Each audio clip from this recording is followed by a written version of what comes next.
क्या आपने कभी सुना है कि कोई जानवर माँ के पेट से नहीं बल्कि एक फटे हुए पहाड़ के बीच से पैदा हुआ हो? ये कोई कहानी नहीं, ये कुरान का वो हैरान कर देने वाला मोजज़ा है जिसे देखकर हजारों लोग कांप उठे थे। ये बात है कौम समूद की।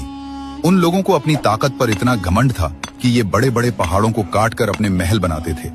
जब अल्लाह के नबी हजरत सालेह अलैहिस्सलाम ने उन्हें सीधा रास्ता दिखाया तो उन्होंने मजाक उड़ाया और एक नामुमकिन शर्त रख दी। उन्होंने कहा, ऐ सालेह, अगर तुम सच्चे हो तो सामने खड़े उस ठोस काले पहाड़ के अंदर से एक गाभन ऊंटनी निकाल कर दिखाओ। लोग सोच रहे थे ये नामुमकिन है, लेकिन अल्लाह के लिए कुछ भी नामुमकिन नहीं।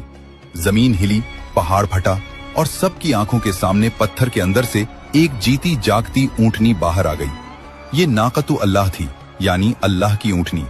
हजरत सालेह अलैहिस्सलाम ने कहा, ये अल्लाह की निशानी है, इसे मत छेड़ना वरना तुम पर दर्दनाक अजाब आएगा। पानी का बंटवारा हो गया। एक दिन पूरा पानी ऊंटनी पीती थी और अगले दिन पूरी बस्ती। बदले में ये ऊंटनी इतना दूध देती थी कि पूरी कौम के बर्तन भर जाते थे। लेकिन उनका लालच और घमंड नहीं गया। शहर के 9 सबसे बुरे लोगों ने रात के अंधेरे में अल्लाह की निशानी पर हमला किया। उन्होंने इस बेजबान ऊंटनी की टांगे काट दी और उसे ज़बह कर दिया। जब ऊंटनी गिरी तो उसका छोटा बच्चा डरकर पहाड़ की चोटी पर चढ़ गया। उसने आसमान की तरफ मुंह करके 3 बार चीख लगाई। हजरत सालेह अलैहिस्सलाम ने यह मंजर देखकर रोते हुए कहा, तुमने अल्लाह की हद तोड़ दी। अब अपने घरों में सिर्फ 3 दिन मजे कर लो, इसके बाद तुम्हारा खात्मा तय है। पहले दिन सबके चेहरे पीले पड़ गए, दूसरे दिन सबके चेहरे लाल हो गए जैसे खून, और तीसरे दिन सबके चेहरे काले पड़ गए। मौत उनके सर पर खड़ी थी।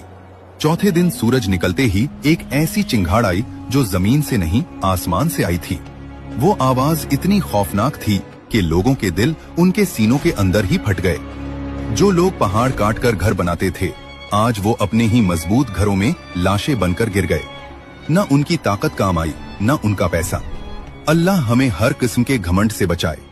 अगर इस वाकया ने आपके दिल को छुआ है तो कमेंट में अल्लाहू अकबर लिखें और चैनल को सब्सक्राइब करें।